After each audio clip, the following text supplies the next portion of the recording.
Let me first say that having been elected to the Democratic House leadership team, I just want to say I can confirm what many people already know. Nancy Pelosi is a badass. Donald Trump will finally deliver his State of the Union address this Tuesday after Speaker Nancy Pelosi refused to let him set foot in her House chamber during the government shutdown. According to the White House, Trump will call on Congress to, quote, bridge old divisions and heal old wounds, while simultaneously repeating his demand for a border wall, all while standing in front of the lady who took him to Constitution School.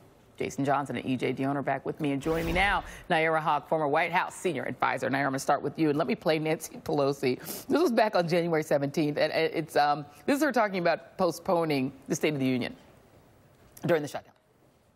The State of the Union is not a sacred date. It's not constitutionally required. It's not any president's birthday. It's not anything. It is a date that we agreed to. It could have been the week later, and it could be the week later if government is open. So it isn't as if that date is sacred for any reason. She said it's not his birthday. I don't have to, like, buy him a cake or anything. He can have it in writing. Like, literally, Donald Trump was told, no cake for you. No cake. No cake. So what is it going to be like optically, just to have that lady behind him on one side and the very adoring Mike Pence, who I'm sure will be, you know, being very sort of breathlessly adoring of him, on the other side of him? What is that bookend going to be like? Pelosi, don't play. No. No. So she's going to have that look on her face of somewhat disdain and that maternal chagrin of, I'm going to have to correct you again, toddler, when you get out of control. Which is, I think, part of what scares Donald Trump about her, is that she really is a symbol of female power and feminine power, what that means. So the idea that Donald Trump's going to be up there trying to heal old wounds and divisions, it's not going to be the ones that are in the country right now. He's not going to be trying to appeal to the party that just took over Congress. He's going to be trying to heal the divisions in the conservative party and justify to the Mitch McConnells of the world, who have not disavowed him, who have not left the GOP, that he has delivered for them. He's delivered for them on judges on the Supreme Court and the federal benches. He's going to try to deliver on abortion rights, and he's delivered on the tax cut. So he's going to use this as a bit of a victory lap to try to bring some of those people back into the fold to make up for the fact that he has been racist, he has been sexist, he has been subservient to the Russians, dangerous for national security, and try to heal the divisions in the Republican Party, with Pelosi sitting behind him, is effectively showing that the country's headed in a different direction. Yeah, but, you know, EJ, he's delivered for Republicans on the things they already wanted, right? I mean, the thing that he can't get is the thing he wants, which is the wall, which they don't seem to care about at all. But yet, Donald Trump, it's going to be interesting to see how he plays it, because up to now, he's been blaming his inability to get his money for the wall that was supposed to come from Mexico on Nancy Pelosi. Take a listen. I think Nancy Pelosi is doing a terrible disservice to the people of our country. But you're still going to have to deal with her, though. No, she can keep playing her games, but we will win because we have a much better issue. EJ, do you expect Donald Trump to have the guts to say that to her face, or at least say it in front of her while she's behind him at the State of the Union? You know, first of all, I can't wait to take a poll on how many times the camera does go to Nancy Pelosi's face. And by the way, I think she's going to be very disciplined. She's not always going to show disdain. I think she's going to calibrate this carefully. Secondly, I think that there's a contradiction that lies at the heart of what the Trump White House is putting out, that he wants to be bipartisan, that this is the guy who said what he just said there about Nancy Pelosi. This is the guy who says outrageous things about the wall and what Democrats are doing. And so I think there's going to be a lot of whiplash in this speech. I think that I'd be very surprised if he can resist not taking shots at the Democrats. And yet, if he doesn't, if he tries to be unifying, it flies in the face of virtually everything he's done, because Donald Trump's political project depends upon dividing the country, particularly on issues like immigration and race. And I don't know how he can pull off being a unifying figure, which is how they say he wants to be on Tuesday. Yeah, well, he's trying to get somebody to say, this is the day he became president. That's his goal, right? To say one line that makes somebody fall for it and say it.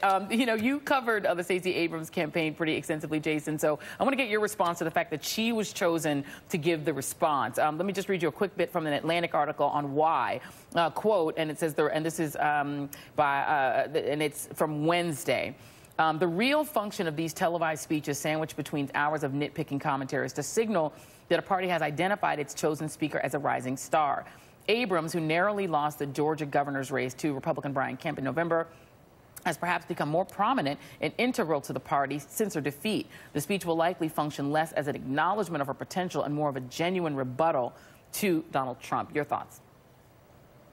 Yeah, look, first off, Joy, this is a huge, huge, huge boon for Stacey Abrams. We were talking about Justin Fairfax before. If Justin Fairfax is like Tom Brady, the backup quarterback who we know one day is going to be the star, like Stacey's already Drew Brees. Like, everyone already roots for her. They're mad that she lost, and they can't wait to see what she's going to end up doing next. I've talked to some of her campaign team down here. Look, she's actually writing this speech herself, even though she got offered a lot of help from Senator Schumer and from Nancy Pelosi. And also remember, Stacey Abrams is a writer. So expect a very personal speech, expect a very passionate speech. She was already the most Googled politician in America in 2018. So this is not so much a coming out party. This is an announcement party that this might be the new face of the Democratic Party. Is this also, Jason, the attempt by the Democratic Party to try to push her to run for the United States Senate, something that they seem to really, really want her to do?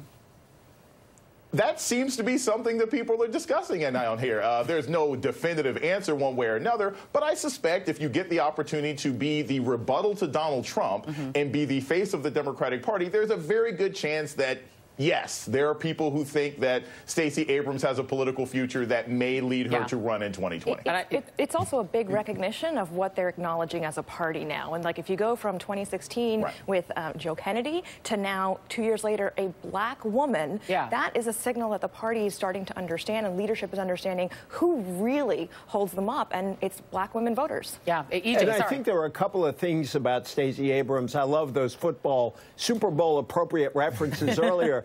But there are two things I think, in addition, that are important about Stacey Abrams. One is she describes herself as both a progressive and a pragmatist. Those are now said to be on opposite sides of the Democratic Party, and she very consciously brings those together. Secondly, she is an optimist, and a lot of her talk is about hope. And I think that's going to stand in really sharp contrast to the kind of America that Donald Trump describes. And I think that will prove to be very useful to the party, whether she runs for the Senate or not. Yeah, I think Brian Kemp should not get too comfortable because she does seem to want to really be governor. So it's not like she's going to walk away from that opportunity. Nayyera, what does it mean that the real sort of opposition to Donald Trump is now female? It is Nancy Pelosi. It is Stacey Abrams. This is setting up to be that it's Elizabeth Warren. That's what the opposition is. And Kamala Harris. It's Kamala Harris. It's women and women of color. And there is a whole variety of women to choose from in the sense of where they fall in the progressive spectrum and where they fall in the liberal spectrum. It's going to be very interesting to see where the Republican women or the women who voted for Donald Trump, where they end up in this. Are they going to have some of the same challenges of internalized misogyny when it comes to the Democratic slate? All right, we're out of time, but I'm going to let you all get a quick Super Bowl prediction if you'd like. Would you like, Nayyera, to give a Super Bowl prediction? I'm going to pass. All right, Jason. Jason? It's the Patriots. I hate them, but the Patriots are going to win today. Oh, Jason. Come on, EJ. Bring me up. Bring me up here, man. It's the Patriots, and I love them, and it's the most unpopular thing I'll say on this show today. Bye, but I'm a New Englander through and through. Bye, EJ. Bye. Bye. At least they played. Bye. Nayyera and Jason can come back. Bye. I love you, but bye. I'm so sorry to lose you, Joy, but I'm not giving them up. Bye. Food, fashion, and football is next.